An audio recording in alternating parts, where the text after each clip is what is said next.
What you are seeing defies all common sense of modern engineering. Imagine this. On the Anatolian Plateau, a massive earthquake strikes this ancient settlement. Buildings shake violently, the ground splits open, and debris rains down from collapsing structures. Yet, when the dust settles, a stunning sight emerges. A cluster of stone houses, built 9,000 years ago, still standing perfectly intact. Around them, modern concrete buildings lie in ruins.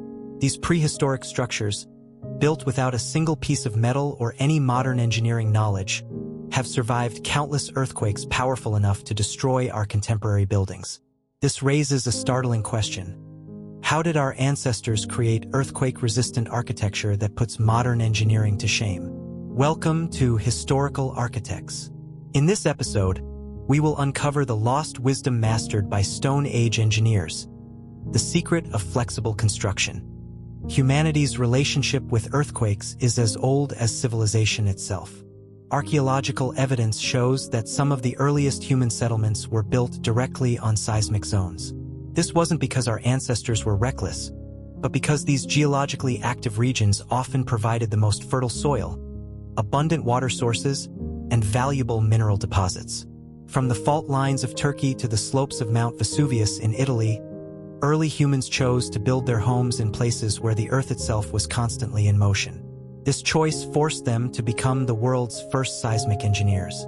Without seismographs to measure ground motion, computer models to simulate seismic effects, or steel reinforcements and flexible joints, they relied on observation, experimentation, and invaluable experience passed down through generations. Through painful experience, ancient builders arrived at a critical insight. Rigid structures cannot survive earthquakes. Only flexible ones can. This principle has now become the foundation of modern earthquake-resistant engineering. Prehistoric builders had to create structures that could move with the earth, not against it. The archaeological record reveals various techniques developed by ancient people to create flexible connections, allowing buildings to sway during an earthquake without collapsing.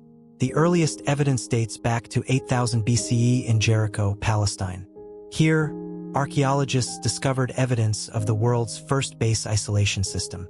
These early seismic engineers found that by placing a foundational layer between the building and the bedrock, a layer capable of absorbing and dissipating seismic energy, they could protect the structure from ground motion.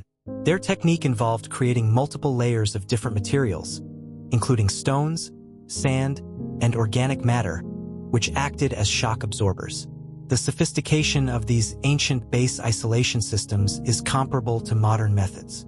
For example, they used rounded river stones that could roll and shift, separated by layers of sand to provide a damping effect. Furthermore, organic materials like reeds and animal hair were woven into the foundation layers to provide tensile strength and flexibility. This demonstrates the builders' profound understanding of the role materials play in seismic resistance. At many sites in the seismically active Eastern Mediterranean, archaeologists have found evidence of flexible joint systems.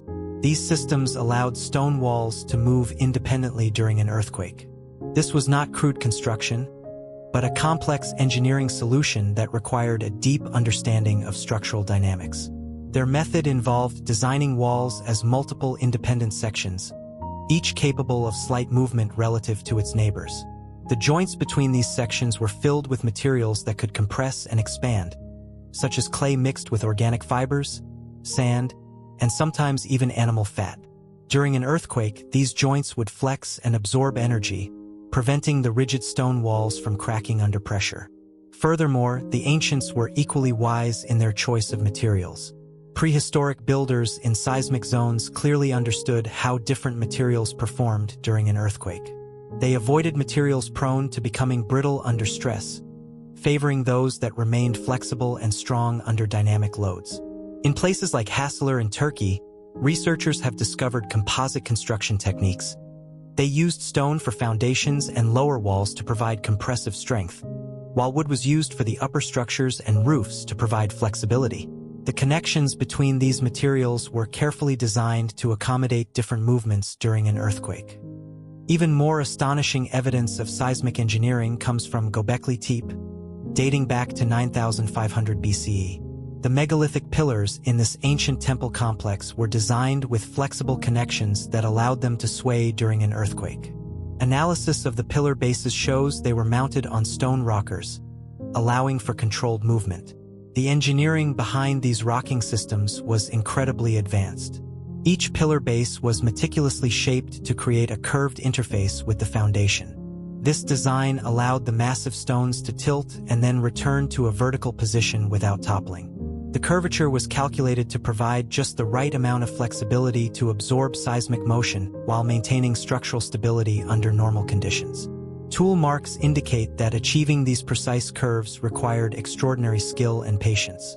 Stonemasons used precisely controlled pecking and grinding techniques to create surfaces accurate to within millimeters. This required not just craftsmanship, but a sophisticated understanding of geometric principles and structural engineering. The ancient builders' understanding of seismic engineering even extended to the planning of entire settlements. At sites like Kirokishia in Cyprus, archaeologists have discovered community-wide earthquake resistance strategies.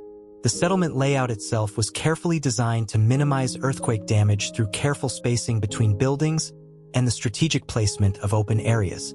For example, buildings were spaced far enough apart to prevent debris from one collapsing structure from damaging its neighbors. This body of evidence proves that ancient builders maintained a class of professional craftsmen whose primary job was to monitor and maintain the flexible elements within these seismic-resistant structures. This maintenance knowledge was passed down through a specialized training system, ensuring that critical information was transmitted from one generation to the next. Modern seismic engineers studying these archaeological sites have gained new insights into the principles of earthquake-resistant design. Most importantly, ancient seismic architecture demonstrates that effective earthquake engineering does not require high-tech materials or complex calculations. The fundamental principles of flexibility, energy absorption, and material selection can be achieved using basic materials and techniques available to any builder. The wisdom of the ancients offers a powerful lesson for us today. Faced with the fundamental challenge of building permanent structures on ground that is constantly moving, our ancestors developed solutions that were not only effective but often superior to modern methods. Their legacy endures today. The next time you feel an earthquake or see a modern seismic isolation system protecting a building, remember those ancient builders. They were the first to discover that the secret to surviving an earthquake is not to fight the Earth's movement, but to learn to dance with it.